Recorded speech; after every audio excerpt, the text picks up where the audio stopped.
ও এটা ফটো কৰিলো photo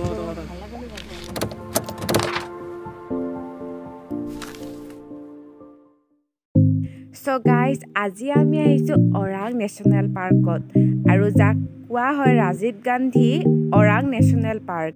So এই পাৰ্কখনে 78 স্কয়াৰ কিলোমিটাৰ ঠাই আৱৰি আছে। বলক তেনেহলে এই ঠাইখন চাই লওঁ।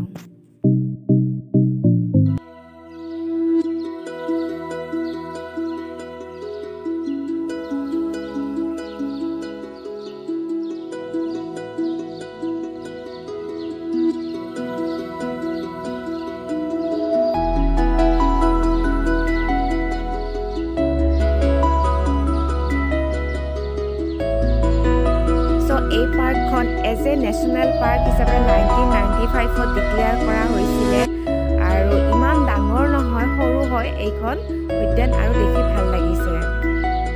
এখন খুব ধুনীয়া হয় আৰু লগতে এইখন আছে দৰঙত।